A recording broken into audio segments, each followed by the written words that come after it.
प्यारे अधिवक्ता साथियों, सभी को हमारा जय सीताराम। आप सभी अधिवक्ता साथियों की आज के दिन में रिकॉर्ड किए गए, आज क्या कल के दिन में, आज तो गुरुवार है और 1:10 हो रहा है। सुबह के ब्रह्म मुहूर्त तो 3 बजे से होगा। तो ये वीडियो हम इसलिए रिकॉर्ड कर रहे हैं, हमारे पास कई अधिवक्ता बहनों का फ़ोन आया, मैसेज आया और अधिवक्ता बंधुओं का भी आया। अभी तक ज़्यादातर बच्चे बीच में वैकेंसी ना आने की वजह से ये मान लिए थे कि हो सकता है इस बार एक्सपीरियंस जैसी कोई बात ना हो। अब कौन कहे एक्सपीरियंस, कौन कहे एक कदम आगे बढ़कर वकालतनामे तक बात आ गई है। बिल्कुल ये सीन वैसे हो गई है जैसे हम लोगों के हायर जुडिशरी में हुआ था। आप सभी अधिवक्ता साथियों से हम यही कहेंगे कि आपके पास जो वर्तमान में जिस भी स्टेज पे हैं, तमाम नए ऐसे अधिवक्ता साथी हैं जो AIBE का एग्ज़ाम नहीं पास हैं। कुछ ऐसे भी अधिवक्ता साथी होंगे जो काफ़ी दिन पहले LLB कर रखी होगी, लेकिन उन्होंने AIB का एग्ज़ाम पास नहीं किया है, कोई कारण। ऐसे तमाम अधिवक्ता बहनें हैं जो जिला मुख्यालय पर या हाई कोर्ट में या किसी कोर्ट में एनरोल्ड नहीं है। स्टेट बार काउंसिल में उनका नाम तो है, रजिस्ट्रेशन भी है, COP नंबर भी है, लेकिन वो डिस्ट्रिक्ट कोर्ट में कहीं एनरोल्ड होकर प्रैक्टिस नहीं कर रही हैं।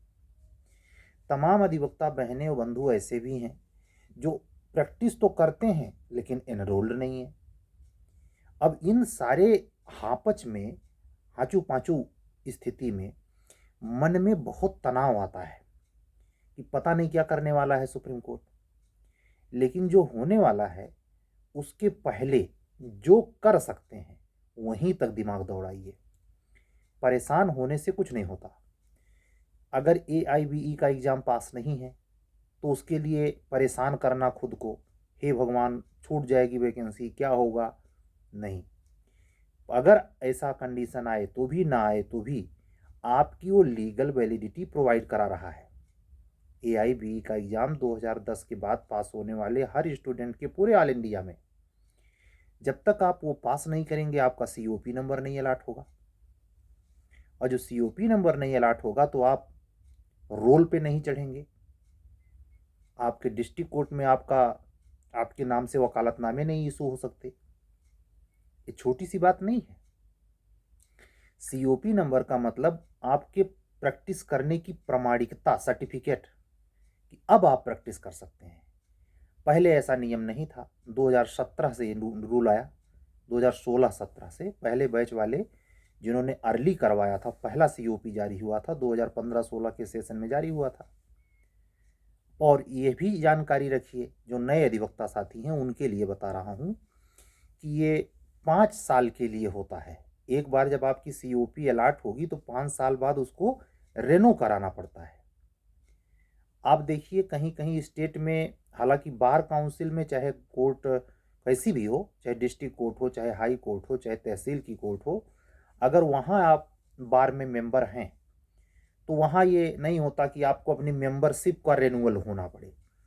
हमारे यहाँ हाई कोर्ट में इस बार नया जो अध्यक्ष हैं अनिल तिवारी सर, पता नहीं क्या मीटिंग में इन लोगों ने निर्णय ले लिया था रेनुअल वाला, लेकिन बाद में कुछ सोचा समझा होगा, विचारा होगा, तो रेनुअल की प्रोसेस में उन्होंने क्या लगाया कि आप लोग अपना बैंक अकाउंट अपडेट करिए, आप लोग डिजिटलाइजेशन जो कोर्ट का होना है उसमें सहयोग करिए।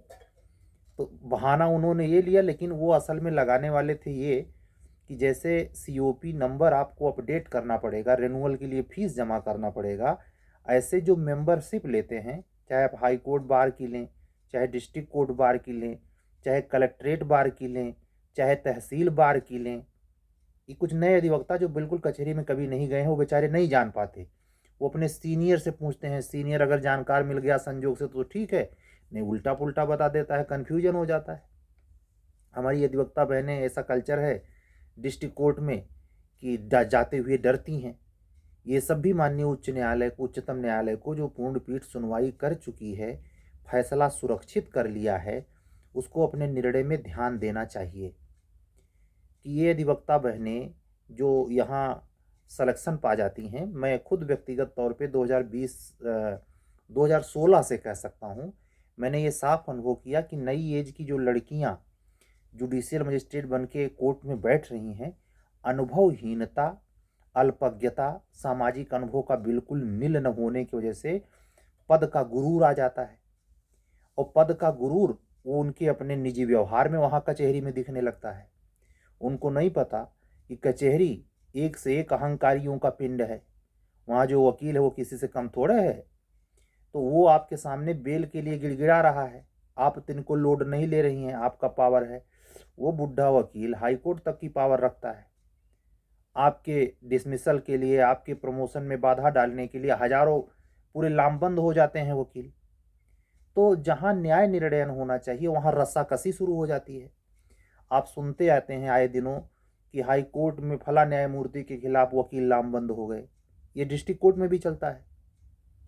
तो एक बार बेंच का जो वास्तविक रिलेशन है वो बहुत ब्रीच हो रहा है, लेकिन ये अर्ध सत्य है। अर्ध सत्य के दूसरे एंगल से पहलू को अगर विचार करें तो जब JTRI में ट्रेनिंग होती है या लखनऊ में से वहाँ मुरादाबाद में जब ट्रेनिंग होती है APO वालों की, तो ट्रेनिंग सेंटर में क्या ये व्यवस्था नहीं हो सकती एक्सपीरियंस वाली? ये भी एक विचारणीय मुद्दा है। इस पर बहुत बड़ा काम करने की ज़रूरत है। क्या उच्चतर न्यायिक सेवा, मैं कितने वीडियो में कहा हूँ कि मैंने जो सामाजिक बजबजाहट है, जो जातीय दंभ है, जिसको हमारा संविधान भी पोषित कर रहा है। हमारा संविधान इस बात की गारंटी देता है कि जाति आने वाले समय में ख़त्म हो जाए, और ये राजनेता अपने आरक्षण के लाभ के लिए और अपने जातीय विस्तार के लिए आरक्षण को कभी ख़त्म होने देंगे? तो जो जातीय विषमता है, ऊंच नीच की जो भावना है, एक दृष्टि से देखा जाए तो संविधान ही उसका सबसे बड़ा कारण बन गया। आने वाले समय में शायद अगर कोई गुंजाइश बनती भी तो वो समाप्त हो गई, क्योंकि सबसे बड़ा ग्रंथ, गीता से भी बड़ा ग्रंथ घोषित है बाबा साहब का संविधान।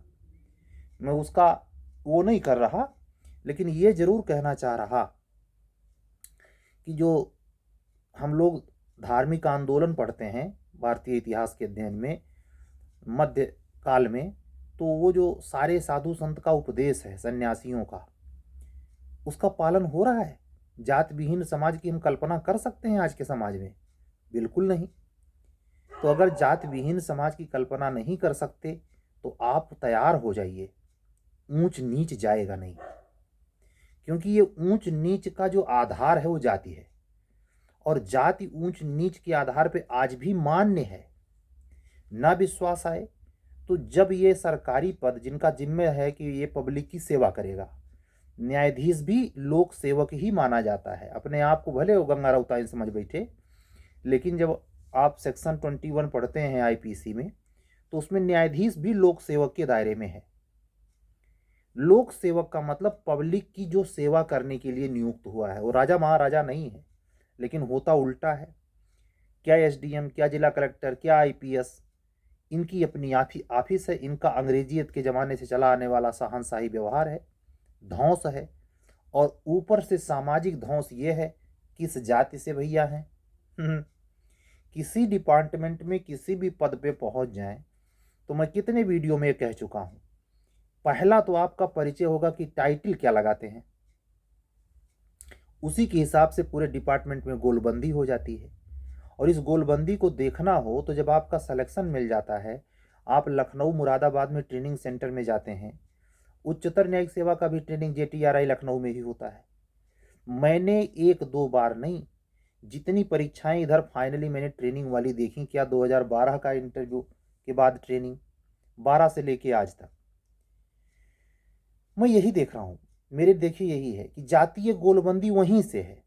यहाँ तक कि जो अफेयर नहीं कहेंगे उसे एक व्यवस्था कहते हैं कि हम भी CGM, तुम भी अफसर, हम भी अफसर, दोनों मिलते हैं और जातीय बंधन तोड़ देते हैं, शादी कर लेते हैं। जातीय बंधन नहीं तोड़ रहे, पद के गिरफ्त में जातीय बंधन को दफन करना चाहते और अहंकार जीवित करना चाहते, और आपके पिता का अहंकार इसी बहाने जिंदा रहेगा। हाँ, लड़के ने हमारे जरूर की इंटरकास्ट मैरिज, लेकिन वो तोप खां हो चुका था, तो वो दोष क्षरण हो जाता है। लेकिन जाति जिंदा रहती है।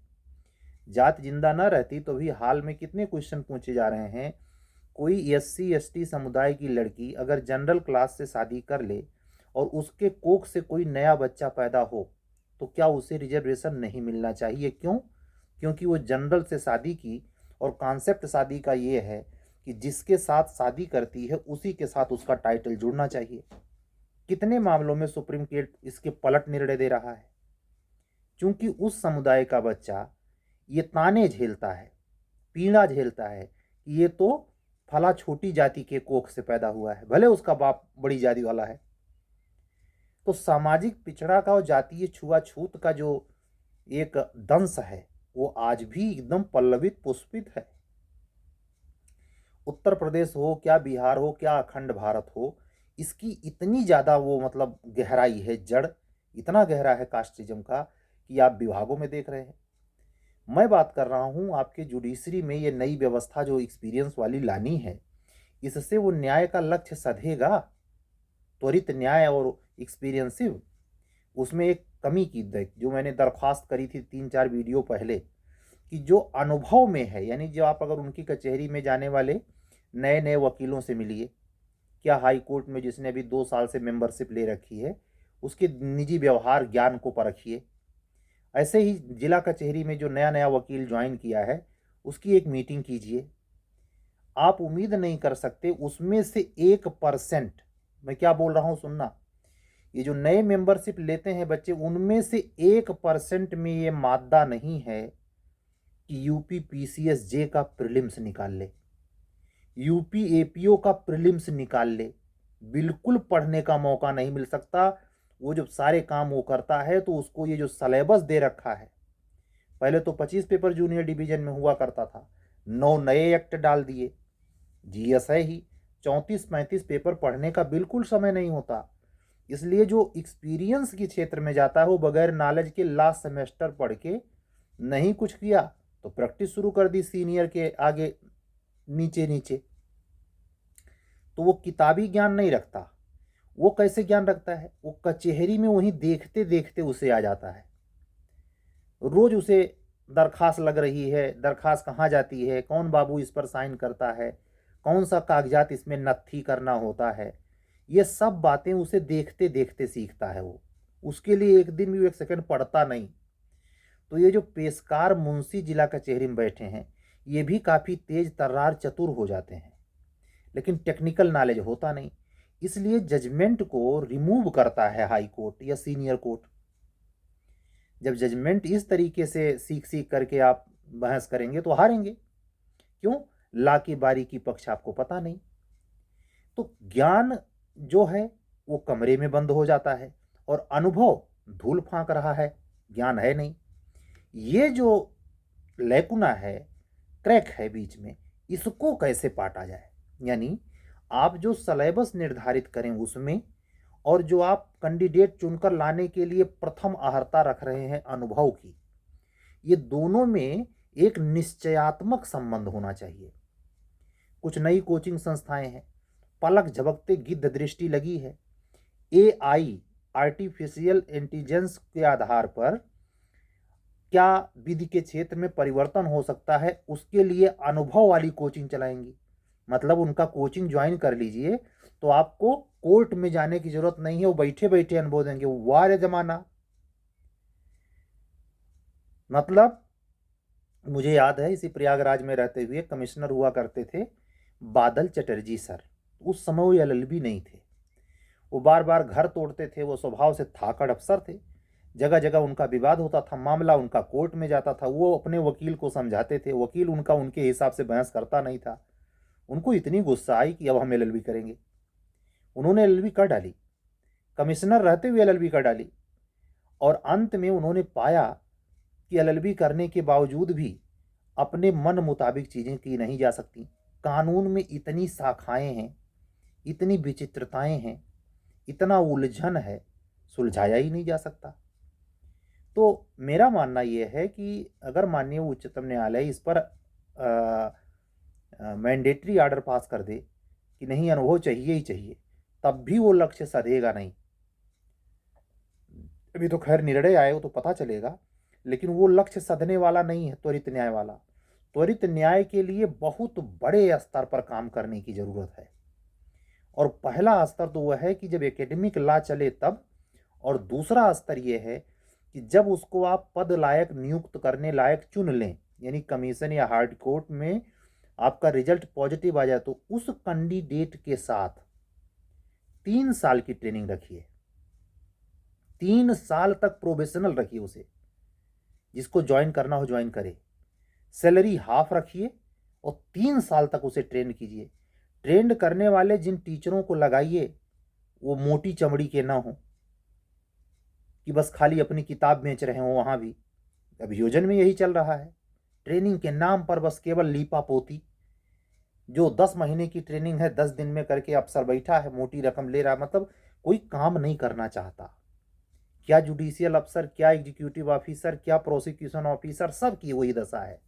अपवाद हर क्षेत्र में होता है, गेहूं के साथ गुण पिसाता है। जो इसमें ईमानदारी से काम भी करना चाहता है उसको कोई पहचान मिलती नहीं, वो भी हताश निराश हो जाता है। तो ये व्यवहारिक सच्चाई है। मैं ये सब बातें इसलिए 10 मिनट किया कि आप ये बात समझें और प्रतीक्षा करें। जो जैसा कोर्ट कहेगी उसी हिसाब से आप अपना अगला कदम उठाइएगा। अभी से हाय तौबा मचाने की ज़रूरत नहीं। जो आपके पास नहीं है वो बगैर किए आएगा नहीं, तो उसके लिए परेशान होना कि क्या करें क्या करें, वो कोई मतलब अर्थपूर्ण नहीं है। देखिए कैसा रोचक है, जो गुजरात हाई कोर्ट ने के रिक्रूटमेंट को जब सुप्रीम कोर्ट ने स्टे ऑर्डर किया, तो अभी सुबह की वीडियो मैंने आप लोगों को बताया है, कल की वीडियो में बताया था कि 18 मई की डेट लगाई थी छत्तीसगढ़ लोक सेवा आयोग ने, हैं कि ये जो पीसीएसजे की भर्ती निकाले हैं छत्तीसगढ़ में, उसको हम 18 मई को प्री लेंगे। उस पर भी आज याचिका लग गई है, मैं वही थंबनेल लगा दूंगा। याचिका वालों ने मांग किया है कि गुजरात हाई कोर्ट के अगर रिक्रूटमेंट रुक सकता है तो ई काहे नहीं रुक सकता। सुप्रीम कोर्ट के आदेश का यहाँ नहीं उल्लंघन हो रहा है। इसने तो वो कोई कंडीशन नहीं लगाया कि 1 साल। अब उन बच्चों की हलक प्राण में फंसेगी। मैं जानबूझ के नहीं लगा रहा, लेकिन जो सच्चाई है समझिए। ये दौर ही ऐसा है, ये दौर ही ऐसा है। जैसे आपको इंटरनल कहीं हड्डी में भगवान न करे कैंसर हो, आप आयुर्वेद होम्योपैथ पला नहीं पता नहीं कौन सी इलाज कर रहे। जब आपका आखिरी समय आया, जब आपका पूरा सब कुछ चला गया, पैसे भी चले गए इलाज करवाने में, तो लास्ट में जब आप एकदम सूख के कांटा हो गए, तब उस जगह पे पहुंच रहे हैं और तब पता चल रहा है कि बोन कैंसर है, हड्डी में कैंसर है। अब आप अंदाजा लगाइए। तो जो निचली स्तर की या हाई कोर्ट स्तर तक की भी व्यवस्था कह रहा हूं, न्याय विभाग जो पूरा लगभग व्यवस्था ही चरमराई सी लगती है, उसका इलाज कहीं और होना है, हो कहीं और रहा है। और ये करने वाले अपने आप को भले तूरम खां समझें, मैं व्यक्तिगत तौर पे कह रहा हूं, मैं अकेली शख्सियत इस बात की दावा नहीं ठोक सकता, लेकिन मैं दावे पूर्ण ढंग से कह रहा हूं। पूरी व्यवस्था को दुरुस्त करने के लिए अनुशासित व्यक्ति की आवश्यकता है, जिसको ला के इस इंटरनल बहुत अच्छी समझ हो, प्रैक्टिस में आने वाली अड़चन की समझ हो, और उसको व्यवस्था में कैसे डाला जाए, यानी नए बच्चों को कैसे वो कन्वे किया जाए, और नए बच्चे उसको सीख कर उसका इम्प्लीमेंटेशन सही से कर सकें, इसकी परख हो जाए। क्या समझते हैं? ट्रेनिंग में खाली बस पढ़ाया जाता है, उसकी परीक्षा होती है, लेकिन आपने कहीं सुना कि ट्रेनिंग में इतने बच्चे फेल हो गए हैं? हायर जुडिशरी में जिन बच्चों को आप डायरेक्ट डीजे बना दे रहे हैं, उनका कोई कार्य अनुभव भी है? उसका परीक्षण का कोई मैकेनिज्म है आपके पास? नहीं। और उससे माशाअल्लाह हाई कोर्ट लेवल पे है। मतलब वहां तो सरकारी वकील ऊपर 100% जैक पर, ये न्यायमूर्ति भी अब होने लगे हैं जैक पर। तो कुल कहने का अर्थ यह है कि जब व्यवस्था आप सुधारने नहीं चाहते, केवल व्यवस्था सुधारने का नाटक कर रहे हैं, तो उसमें एक मछली जब सारे तालाब को गंदा कर देती है, तो आप तो उच्चतम न्यायालय हैं, आपके ऊपर कौन उंगली उठा सकता है? मैं अपने इस चैनल से मुझको सुनने वाले सारे अधिवक्ता साथियों से धीरज रखने की अपील करता हूं, निराश न होने की का आह्वान करता हूं। समय पे संभल लीजिए। और बुजुर्गों की एक कहावत है, बहाए बयार जब जैसी, क्या सुना? बहाए बयार जब जैसी, पीठ तब तैसी कीजिए। इस समय बयार क्या बह रही है, इनको एक्सपीरियंस वाला चाहिए, तो उसकी तैयारी में जो कुछ नहीं हो पाया है उसको कर लीजिए। इस वैकेंसी को मिले मिले नहीं, अगली पे सोचिए। अरे हाँ, इस बीच में ज़्यादा दिन इंतज़ार नहीं करना है। इसी मार्चवे में आपको ये पता भी चल जाएगा। तो आज 5 मार्च, 6 मार्च हो ही गया है, होली की छुट्टी भी है। जैसे सब बीता है ऐसे 10 दिन और सही। क्यों परेशान होना? परेशान होने से कुछ मिलेगा? अपना बीपी हाई करिए, माइंड डिप्रेस होइए, पढ़ने का समय बर्बाद कीजिए। तो ये सब बातें इसीलिए की कि आप लोगों को थोड़ा संबल मिले, निराश होने की ज़रूरत नहीं, पॉजिटिव रहिए। छत्तीसगढ़ का घटना इसलिए बताया कि हमारे चैनल से तमाम बच्चे छत्तीसगढ़ भी जाके मेंस लिखने वाले हैं, सॉरी प्रीलिम्स देने वाले हैं। हमारे कहने पे फार्म डाला है। लेकिन नौटंकी तो देख लीजिए कि जैसे मौका मिल रहा है, आजकल का ज़माना ऐसा है कि पड़ाक से तुरंत रिट पड़ जा रही है। नौकरी पेशे में सरकारी नौकरी पाना लगभग असंभव इसलिए होता चला जा रहा है कि हर छोटे बड़े मामले में मामला विधिक पचड़ों में फंस जाता है, लंबा लंबा समय खींचता है। श्रवण पांडे जी की एक याचिका ने पूरी वैकेंसी की तैसी ऐसी तैसी कर रखी है। तो ये सब अजीब है। लेकिन इसको अगर आप दिमागी लोड ले लेंगे, व्यवस्था टस से मस नहीं कर सकते। आप मुख्यमंत्री तो हैं नहीं कि आप गुस्से में ही आकर कोई ऑर्डर पास कर दें, उस पर हाई कोर्ट गंभीर हो जाए। तो आप अपनी औकात समझें और अपनी औकात के तले क्या कर सकते हैं। AIB का एग्जाम नहीं दिया, दे दीजिए। नहीं इनरोल्ड हैं जिले में, हो लीजिए, उस पे लगिए। ऊर्जा को सिद्धांतगत या सड़क पे फ्रस्ट्रेशन निकाले, कमरे में फ्रस्ट्रेशन निकालने, माँ बाप से चिंता प्रकट करने का कोई लाभ नहीं। मैं ये सब करता था और अब जिंदगी में इतना घसने के बाद समझ में आया है ये सब अपनी ऊर्जा बर्बादी का, बस इससे अलावा कुछ नहीं। इससे बचिए। कोई भी परिस्थिति कितनी जटिल आ जाए, ये तो आपके कैरियर से संबंधित है, मैं कहता हूँ आपके जीवन से संबंधित भी कोई परिस्थिति ऐसी आ जाए तो उसको नियंत्रण पूर्ण ढंग से डील कीजिए। अनियंत्रित अगर होंगे तो आपके हाथ से आया हुआ चांस चला जाएगा। ठीक है, तो आज की बातें बस इतना तक। मैं चाहता तो आज की वीडियो नहीं रिकॉर्ड करता, उसकी वजह कल के दिन में 3 वीडियो का एक साथ जाना हुआ।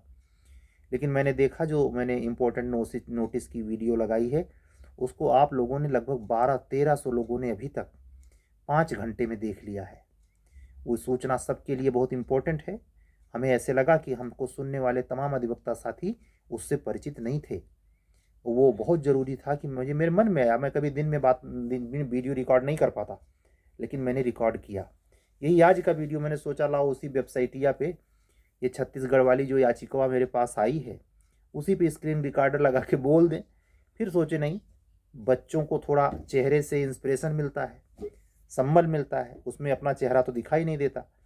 मुझे भी बड़ा अजीब लगता है, लेकिन ये है हम आपसे विनय पूर्वक कह रहे हैं, कोई भी उम्र आपकी हो, कितने भी कम चांस बचा हो, निराश मत होइए। ये संसार केवल एक दृश्य नहीं, बहुदृश्य है।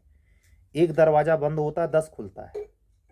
हमसे पूछिए, जिस एज पे हम आपको पर डे समझाने बैठते हैं, या ऐसे कहें परमात्मा इतनी ताकत देता है आप लोगों के प्यार के तले कि मैं यहाँ बैठ के कुछ कह पाता हूँ। क्या मेरा नहीं मन करता कि मुझे भी जॉब में होना चाहिए, मैं भी धौंस जमाऊँ? नहीं है, नहीं है, नहीं सही, यही काम सही। मैं तो अब तो यही भी कह रहा हूँ कि ये जो एग्ज़ाम मुझे खुद आप लोगों के साथ HJS का देना है उसमें मुझे समय ही नहीं मिलता, लेकिन जाऊँगा देने। अगर मंजूर है तो ठीक, नहीं तो ये ठीक। तो हम यही चीज़ आपको शेयर करने आए थे कि डिप्रेस बिल्कुल नहीं होना है। और अभी इंतज़ार करने में क्या बुरा है? हो सकता है कुछ परमात्मा चमत्कार ऐसा कर दे कि इस साल वालों के लिए छूट दे दे कि 2 साल बाद से लगाइए। सुप्रीम कोर्ट है भाई, वो सारी चीज़ देखेगा, निर्णय ऐसे नहीं दे देगा। जैसा कि डबल बेंच ने मध्य प्रदेश वाले मामले में दिया, उसी के लिए, उसी मध्य प्रदेश मामले के लिए ही मामला ये चला गया है फुल बेंच में। फुल बेंच का मतलब समझ रहे हैं? हमारे नए अधिवक्ता साथी समझ लें, जिसमें 3 न्यायमूर्ति बैठते हैं उसे पूर्ण पीठ कहते हैं। जिसमें 5 या 5 से अधिक न्यायाधीश न्यायमूर्ति बैठ के निर्णय दें वो संवैधानिक पीठ कहलाती है। इंटरव्यू में पूछा जाता है। छोटी छोटी बातों को समझिए और हमें चलने दीजिए। कल हम फिर मिलेंगे। हम अपने सभी अधिवक्ता साथियों से, चूंकि ये मामला थोड़ा तनावग्रस्त वाला था, तो जो दिन में वीडियो रिकॉर्ड किया था उसमें भी और इसमें भी मैं जानबूझकर मैं क्या अपने बेनिफिट के लिए, 4 पैसे की इनकम के लिए कौन सा कार्यक्रम चला रहा हूं, इसके बारे में एक शब्द नहीं बोलूंगा। उसमें चाहे मेरा लॉस हो जाए चलेगा, लेकिन मेरी आत्मा मानती नहीं। और मैं भाई मुझसे मुझसे विशुद्ध व्यवसायिक हुआ नहीं जाता। सब कुछ पैसवे नहीं है। हम अपने सभी अधिवक्ता साथियों के इस प्रॉब्लम में उनके साथ खड़े हैं। माननीय उच्चतम न्यायालय का आदर करते हुए उससे एक रिक्वेस्ट शेयर करते हैं कि इस साल जो बच्चे AIB का एग्ज़ाम नहीं दे पाए हैं, तमाम तरीके की उनको दिक्कत है, कुछ हमारी अधिवक्ता बहनें हैं पर्दा और तमाम मर्यादा के चलते, कहीं डर के चलते कचहरी में इनरोल्ड नहीं है, सबको इस वैकेंसी में मौका दे दीजिए और एक सर्कुलर जारी कर दीजिए सुप्रीम कोर्ट के द्वारा। मैं रिक्वेस्ट करता हूँ सारी अदालतों को कह दीजिए कि आने वाली वैकेंसी, आने वाले 3 साल तक कोई वैकेंसी नहीं निकालेगा और इस बीच में सभी बच्चों को मौका दे दीजिए कि वो अपना अपना कर लें। तो इससे कोई दिक्कत नहीं आएगी और कोई पैनिक नहीं फैलेगा। इससे तो तमाम यूट्यूबर हैं जान लिए जा रहे हैं। वो बच्चा का पढ़ेगा उसका रोज हलाले किए जा रहे हैं। मतलब हम देखते हैं, मेरा माथा फन्ना जाता है कि कितना ट्रेंड आदमियों को कहां से खोज लाती हैं ये संस्थाएं। मतलब ससुरा रोबोट लगा दीजिए तो हम तो कहते हैं रोबोट को भी हृदय, मतलब मशीन है उसमें भी शायद संवेदना हो, लेकिन ये आदमी जैसा रोबोट, ही भगवान, गजब की ट्रेंड लड़कियां हैं। मतलब नीरस, उनको लगा दिया BNS पढ़ाओ तो पढ़ा रही है, देखिए धक धक धक धक धक, जिससे लगता है क्रेशर कलसी मड़ाई चल रही है, बस खाली लील रही उगल रही है, लील रही उगल रही है, उसको कुछ रस नहीं है। तो इंतजार कीजिए और शेयर कीजिए। कोई जो तीनों न्यायमूर्ति, खैर वो निर्णय सुरक्षित है, अब तो कुछ नहीं हो सकता जो जजमेंट, लेकिन मुझे उम्मीद है, मैं परमात्मा पे विश्वास करते हुए, हनुमान जी को भी ये प्रार्थना करते हुए उम्मीद करता हूँ कि शायद इस वैकेंसी के लिए ये सब ड्रामा ना हो, जो कि हम लोग HJS में भी चाहते थे लेकिन हुआ नहीं। तो इसी बात पर आज का वीडियो समाप्त करता हूँ। आपको आज की वीडियो कैसी लगी अपनी प्रतिक्रियाओं से अवगत कराइएगा। चलते चलते सिर्फ इतना कहूँगा, कर बहिया बल आपने, क्या कहा, कर बहिया बल आपने छाड़ पराई आस। मतलब हमारा ये नहीं तो क्या होगा, वो नहीं तो क्या होगा, ये पराई आस है। जो आदमी राजगिरी का काम करता है, जो आदमी गारे मिट्टी दे रहा है, जो आदमी सड़क के किनारे मूंगफली बेच रहा है, क्या वो जिंदा नहीं है? जो महिलाएं भट्ठों में ईंट पाथ रही हैं, वो जिंदा नहीं है? उनसे तो लाख गुना बेहतर हैं। तो कर बहिया बल आपने छाड़ी पराई आस। देख पराई चूपड़ी मत ललचाए वाला जीव का जो स्लोगन है, उसका मूल अर्थ इसी 2 लाइन में है, कर बहिया बल आपने छाड़ी पराई आस। ठीक है, कल फिर मिलेंगे। सभी अधिवक्ता साथियों के स्वास्थ्य की कामना करते हुए और आप लोग आनंद पूर्वक, पूरे वैभव के साथ, पूरी शक्ति के साथ इस अध्ययन में जुटे रहिए। जो होगा देखा जाएगा। कल फिर मिलेंगे। जय जय सिया राम बोलते हुए चलता हूं। सभी अधिवक्ता साथियों को प्रेम भरा नमस्कार। शुभ रात्रि। सत्यमेव जयते।